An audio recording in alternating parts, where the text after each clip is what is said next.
Good morning students. आज हम लोग इंग्लिश लिटरेचर में चैप्टर नंबर 10 पढ़ेंगे, how elephants guard their trunks. हाथियों को उनका ट्रंक कैसे उनको मिला, इसके बारे में आज हम लोग चैप्टर 10 में पढ़ेंगे।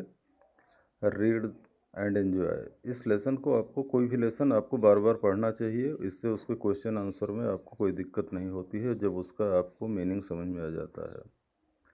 तो इस लेसन में है, long time ago elephants did not have trunks. बहुत पहले हाथियों के पास सूंड नहीं थी। They had short nose. उनके पास क्या थी? छोटी नाक थी। उनके पास छोटी नाक थी। वन मॉर्निंग, एक दिन सुबह, a young elephant went for a walk. एक यंग एलिफेंट जो है वो टहलने के लिए गया। सून ही मेट ए पैरट। और जब टहलने गया तो उसको शीघ्र ही एक पैरट मिला, तोता। What does a crocodile have for dinner? He asked curiously। यहाँ ही प्रोनाउन है। क्यूरियसली माने उत्सुकता पूर्वक, जिज्ञासा पूर्वक उसने पूछा, What does a crocodile have for dinner?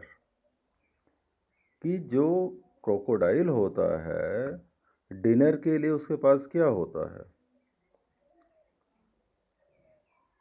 Said the parrot। Parrot ने कहा, go to the river and find out. उसने कहा कि आप नदी पर जाइए और इसका पता लगाइए। The elephant walk to the river where he saw snake on a rock.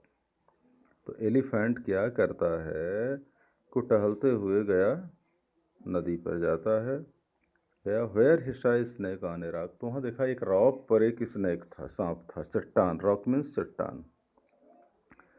Can you tell me what a crocodile has for dinner? तो उसने स्नेक से पूछा, क्या तुम मुझे बता सकते हो कि what crocodile has for dinner, कि डिनर के लिए क्रोकोडाइल के पास क्या चीज़ होती है? He asked. He means elephant के लिए प्रोनाउन आया है कि एलिफेंट ने पूछा स्नेक से कि क्या तुम बता सकते हो कि what a crocodile has for dinner, कि डिनर के लिए क्रोकोडाइल के पास क्या होता है? That's a very dangerous question. That's a very dangerous. उसने कहा तो बहुत खतरनाक प्रश्न है। Sir the snake. स्नेक ने कहा ये तो बहुत डेंजरस क्वेश्चन है। उसने कहा, go home to your family.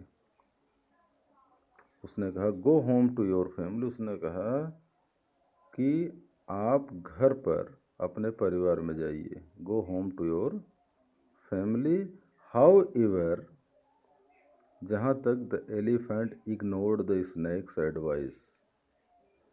हाथी ने सांप की सलाह को इग्नोर्ड का मतलब अनसुना कर दिया, उस पर कोई ध्यान नहीं दिया, उस पर उसकी कोई परवाह नहीं किया जो सलाह स्नेक ने एलिफेंट को दिया था।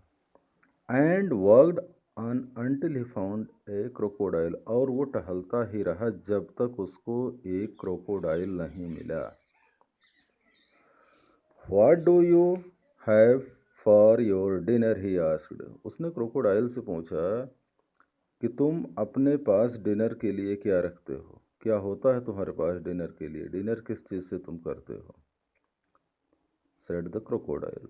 तो क्रोकोडाइल ने कहा कि कम हियर, यहाँ आओ, and I will whisper the answer in your ears. और मैं तुम्हें उत्तर तुम्हारे कान में बताऊंगा। विस्पर माने जो आवाज़ हम कान में धीरे धीरे कहते हैं उसको हम इंग्लिश में कहते हैं विस्पर।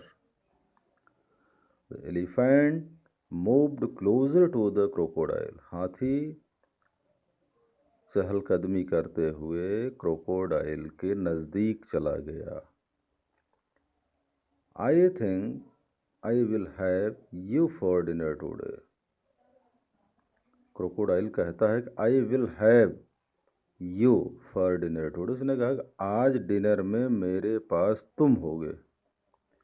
आज के डिनर के लिए मेरे पास तुम होगे। हाथी से कहा कि आज तुम्हारा डिनर होगा। सेड द क्रोकोडाइल, क्रोकोडाइल ने कहा। And he caught the elephant's nose in his mouth. Elephants में आप देखिए अपॉस्ट्रोफी एस लगा है, हाथी की नाक। और उसने क्या किया कि हाथी की नाक को अपने मुंह में पकड़ लिया। यानी घड़ियाल ने हाथी की नाक अपने मुंह में पकड़ लिया और हाथी से कहा कि I will have you for dinner today. मेरे पास आज तुम डिनर के लिए होगे। ठीक है ना। तो यहाँ तक पेज नंबर 59 आप लोग यहाँ तक आप लोग कंप्लीट कर लीजिएगा। कल हम इसके आगे आपको बताएंगे। ठीक है ना। और इसमें dangerous, curiously, whisper, advice, ignore, ये जो डिफ़िकल्ट वर्ड है इसको आप लोग 2-2, 3-3, 4-4 बार कम से कम अपने नोटबुक पर स्पेलिंग लर्न करने के लिए लिखेंगे।